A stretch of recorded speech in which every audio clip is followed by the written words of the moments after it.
Dr. Mori, Uncivilized Vitality. This is a video which will go on the natural movement playlist. So I am a chiropractic physician and I deal with a lot of low back pain day in and day out, and the Uncivilized Vitality advice to help low back pain is to, of course, learn to move properly. So natural movement is vital, learning how to move properly. The other biggest piece of advice, especially for low back pain, I tell my patients this constantly, it will save you hundreds to thousands of dollars in help in the medical field for your low back pain, is to make friends with the floor, okay? Move and play on purpose is, of course, the second bit of the movement out of the book, volume 1, but barring those first two, making friends with the floor is great. However, I get a lot of people that their hips are so tight they can't get on the floor to relieve their low back pain. So let's talk about, real briefly, I'll do a series of natural movements you can use to make friends with the floor. And there's going to be some preliminary videos before you get down there and spend your hour a day sitting. The first one is going to be learning what is tight. So tight hips equal restricted or tight pelvis. The movement has to come from somewhere, so typically it moves up and your lumbar spine has to take up that excess motion. So that can result in overusage, wear and tear on the lumbar spine, which can cause back pain. Or there's another set of muscles that tighten up the hips that are attached to or originate from the lumbar spine, and that's called the psoas. No, I'm just kidding, the P is silent. Psoas. There's a psoas major and a psoas minor. Typically they're going to blend together, so don't worry about that anatomic distinctions for now. Just the psoas muscle. It also is going to blend, have a conjoint tendon with another muscle called the iliacus, which is on the inside of the pelvic bowl. We're going to skip that for right now. Sometimes the iliacus muscle is written, because it's a common insertion on your femur, the leg, the bone in your thigh. So sometimes it's just written as the ilio combining vowel psoas. Now the P is pronounced when it's in the middle of a word, it gets voiced, so it's called the iliop psoas.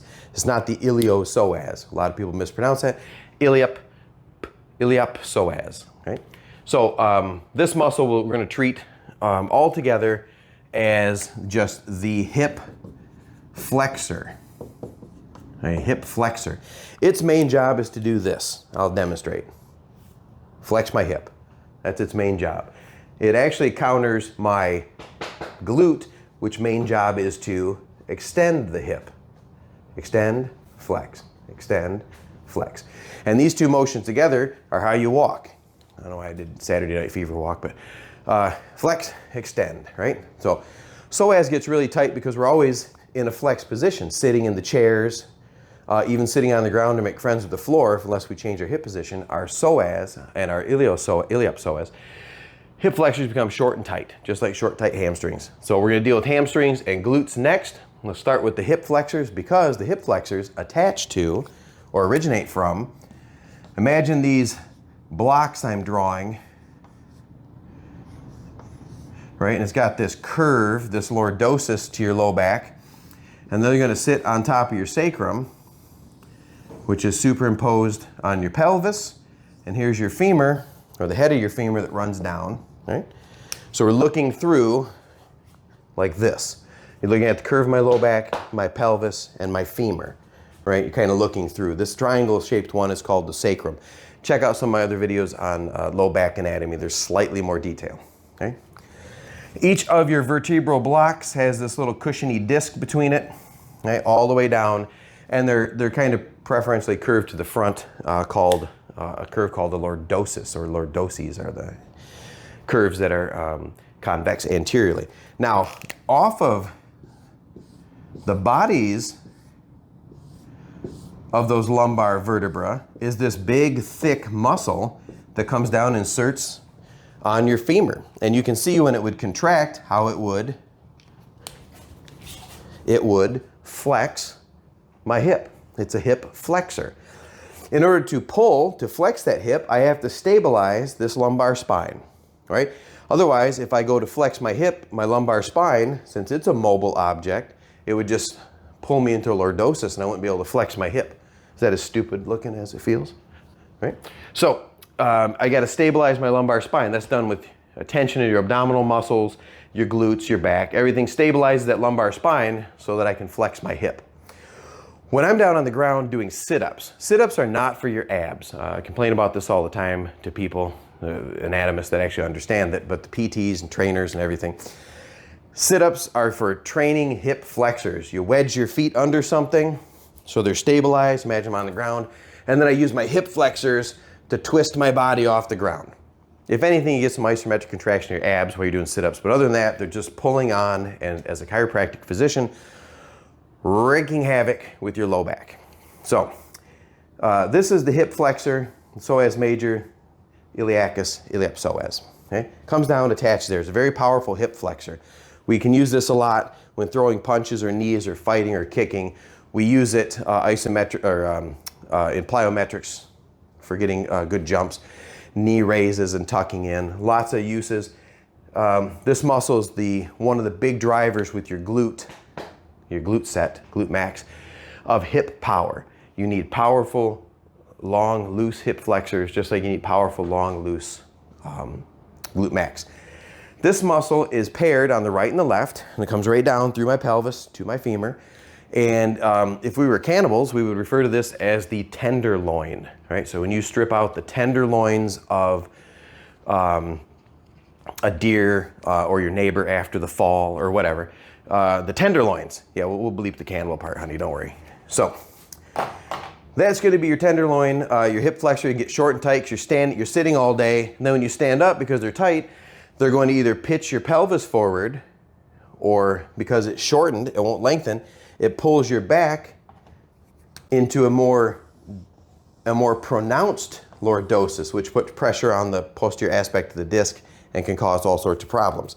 So you need to keep it long and loose so that when you're standing up, your pelvis is sitting in neutral, meaning your ASIS and your pubic symphysis are in a common vertical plane. You don't want an anteverted pelvis or a retroverted, the tuck under pelvis. So lots of ways to loosen this up. The hip flexor, I'm going to show you a couple simple ones, one active, one passive, and then you can start working that in your daily routine. Okay? First way we're going to loosen up our hip flexor, and I'll show you on my left, is I'm going to get into, the rear foot doesn't matter so much for now, into a tall kneeling, and then I'm going to step forward with my right foot, so now I'm in a tall half kneeling position. Right? Now I've kind of shortened this hip flexor and lengthened this hip flexor on the left, so I've got it in an elongated position, so it's starting to stretch a little bit. Twisting my pelvis helps it be isolated. Now I can come under on the ball of my foot, not necessary. What I'm going to do is I'm going to actively contract my glute, and I'm going to tuck my pelvis under. Think scoop. I'm going to tuck my pelvis under. It's not a big movement, just tuck my pelvis under. Right? A lot of people just do this and lunge, and all I've done is tip my pelvis forward, and I've leaned into it with my lordosis. I'm stretching the hip flexor, but not as effectively as I could. So I'm going to tuck my pelvis under. If you want to add to it, you can reach that arm side up or tuck that behind your head. Doesn't matter for this, the intro. And then, once the pelvis is tucked under, and I'm up nice and straight, I'm going to bring my pelvis forward. I don't lunge forward and let my low back go out of alignment.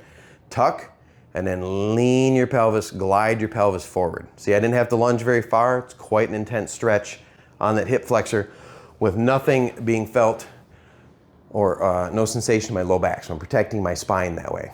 All right, so that's the first one. We're going to call that tall half kneeling. Tuck your tail, glide your pelvis forward. Okay? Tall half kneeling, tuck my pelvis under, up nice and tall, tuck the pelvis under, and then glide my pelvis forward. Okay? Just horizontally, smoothly. You'll feel a good stretch there. Go back to old standard static stretches. Hold that for 30 to 60 seconds. All right? Tuck, go, hold, maybe move around and reach while we do it. Don't just do static holds. You can also oscillate into that. Okay? Oscillate into it, actively stretch, maybe reach across and twist different ways, reach around, so you can get some motion into that hip flexor. After you've done that a few times, a few oscillations or stretching, spend a couple minutes on each side doing it. You can get a yoga block or a phone book, big rolled up towel, or something you can use. You're gonna lay down on your back. In a supine position, you're gonna take the tall part of the block and you're gonna place that at the back of your pelvis. Not on your lumbar spine, you're just gonna block your pelvis with that. Okay? You're gonna bring both knees up, and then I'm gonna do the left again first. I'm gonna just extend my left leg. If my right foot starts to go down with it and my pelvis is dropping to open, okay? Once my pelvis is flat, I can just hold my right knee, and I don't have any weight on my neck, just my shoulders. And then I'm gonna extend that leg, and then as that hip loosens up, I just let that drop down. Now with my pelvis blocked and holding this knee, it's the same isolating action as that tall half kneeling, and I can let this side of the hip start to open up and drop, okay? And then you can just hold here, and then, I don't know, just think, count sheep, do something. Let the weight of that leg and gravity passively pull that down, and that's a nice gentle hip flexor, opening or stretch. So those two will get you started.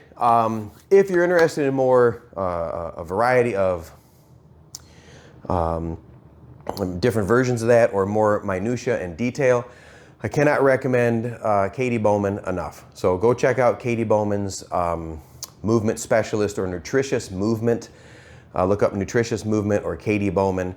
She's the best. It's my BFF. She will, instead of just giving you two, she has dozens and dozens of very specific maneuvers, and you can't go wrong looking at Katie.